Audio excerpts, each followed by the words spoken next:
ओम नमः शिवाय। आज हम हस्तरेखा, हाथों में जो हस्तरेखा है और जो हाथों में पर्वत है, इनका आधारभूत जानकारी प्राप्त करेंगे।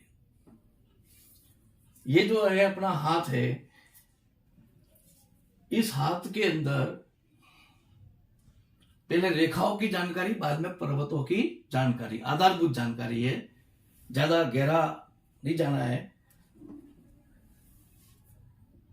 जब अपन देखते हैं कि ये जो रेखा है, ये जो रेखा जो अंगूठे के थोड़े से ऊपर से, ये गुरु पर्वत के थोड़े से नीचे से निकलती है, ये रेखा, इसको अपन जीवन रेखा कहते हैं। ये जितनी लंबी और अच्छी होती है उतना ही जीवन लंबा होता है। ज्यादा गहराई में नहीं जाते, केवल अपन कोमल और मंगल रेखा के नीचे की तरफ, ये जीवन रेखा के नीचे की तरफ जो है वो, ये जो रेखा होती है, ये जिसको जो जीवन रेखा को बल प्रदान करती है, इस रेखा को अपन कहते हैं मंगल रेखा। ये रेखा, ये जो है वो मंगल रेखा है। इसी प्रकार से कलाई के ऊपर जो रेखाएं होती है, कलाई के ऊपर, उनको अपन मणिबंध रेखाएं कहते हैं। इससे भी आयु देखते हैं और इसका भी अपना महत्व है। अब सबसे जो हाथ में जो ऊपर की तरफ है, इधर मस्तिष्क रेखा से ऊपर की तरफ, ये है मस्तिष्क रेखा। ये जो है वो मस्तिष्क रेखा है। ये जो है वो मस्तिष्क रेखा है। मस्तिष्क रेखा पर द्वीप का चिन्ह, काला चिन्ह, ये अशुभ संकेत है जो मस्तिष्क में कोई विकार को बताता है। जब अपन इसमें आगे और गहराई में अध्ययन करेंगे, तब अपन इसमें आगे के वीडियो में अध्ययन करेंगे। मस्तिष्क रेखा जितनी स्पष्ट, साफ सुथरी और लंबी होती है, वो व्यक्ति कुशाग्र बुद्धि का होता है। मस्तिष्क रेखा के ऊपर जो रेखा है, इसको अपन हार्ट लाइन कहते हैं, हृदय रेखा कहते हैं, मस्तिष्क रेखा को हेड लाइन कहते हैं, जीवन रेखा को लाइफ लाइन कहते हैं। अब ये जो है हृदय रेखा है, जो यहां से निकलकर यहां तक जो है वो जाती है। हृदय रेखा पर भी अशुभ चिन्ह, हृदय में कोई ना कोई तकलीफ बताता है। हृदय रेखा के ऊपर काला निशान, हृदय रेखा के ऊपर द्वीप, जंजीराकार हृदय रेखा, तो वो सब जो है वो बताती है। इससे व्यक्ति के अंदर करुणा, प्रेम और दया की भावना का भी, अपराधी लोगों के ये हृदय रेखा होती ही नहीं है।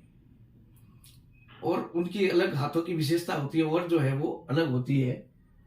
अब यहां पर अपन देखते हैं कि इधर से लगा के ये जो यहां तक, जो शनि पर्वत तक आती है, ये शनि पर्वत है, यहां तक जो आती है, इस रेखा को अपन कहते हैं भाग्य रेखा।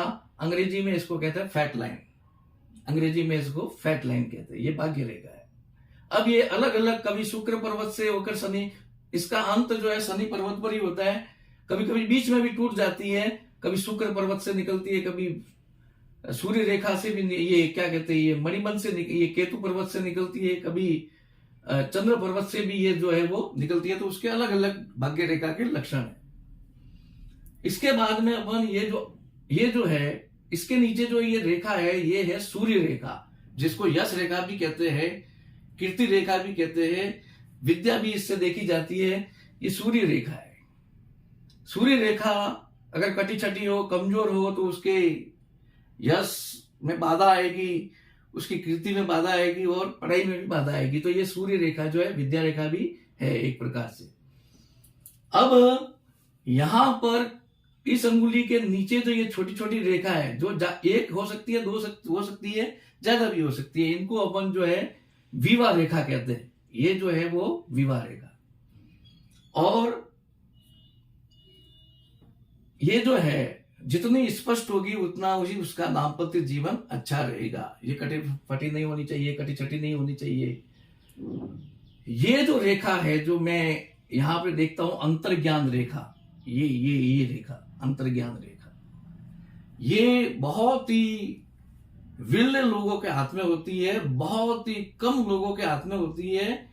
जैसे कि हस्तरेखा भी देख, किरो हुआ, किरो का नाम आपने सुना होगा। भारत में आके उसने हस्तरेखा का ज्ञान अर्जित किया, उसने कई साधना की, हिमालय पे कई ब्राह्मणों से उसने जो है वो ज्ञान लिया।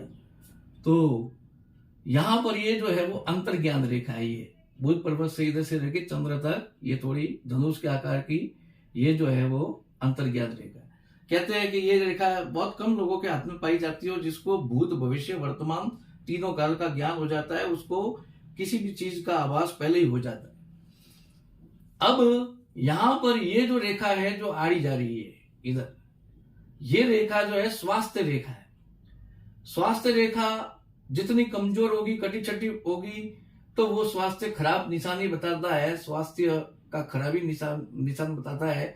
ये जितनी स्ट्रॉन्ग, स्पष्ट और कटी छटी कम होगी, वो स्वास्थ्य अच्छा बताता है। अब अपन आगे बात करते हैं अंगुली। ये जो है जैसे इसको कहते हैं गुरु की अंगुली, और गुरु की अंगुली को इसे कहते हैं अपन हिंदी में, शुद्ध हिंदी में तर्जनी, तर्जनी कहते हैं। ये गुरु की उंगली, ये 3 पोर है इसमें, 1 2 3। मध्यमा ये जो है शनि की अंगुली है, क्योंकि ये शनि, इसके नीचे शनि का वास होता है, ये शनि की अंगुली होती है और इसको कहते हैं मध्यमा। ये सबसे लंबी अंगुली होती है। इसके बाद में इसको सूर्य की उंगली भी कहते हैं, क्योंकि ये सूर्य पर्वत के ऊपर होती है, और यूं इसको कहते हैं अनामिका। और बुध पर्वत के ऊपर जो होती है अंगुली, उसको अपन कनिष्ठा कहते हैं, और इसको ऐसे कहते हैं बुध की उंगली। तो अपन ने इन रेखाओं का अध्ययन किया। अब आगे जो है, जो अपन जो है ये मणिबंध रेखा, मैंने आपको कलाई, जहां घड़ी बांधते हैं, जहां कलाई होती है, वहां मणिबंध रेखा होती है।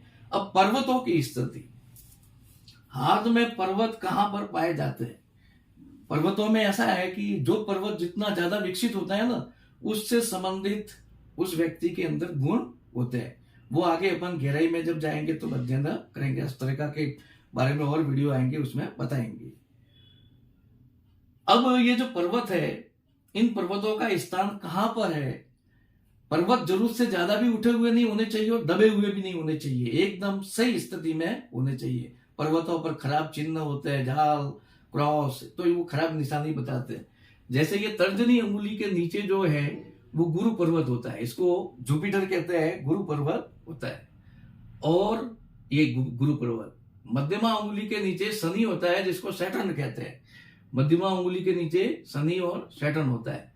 और इसी प्रकार से सूर्य अंगुली के नीचे सूर्य होता है, अपोलो।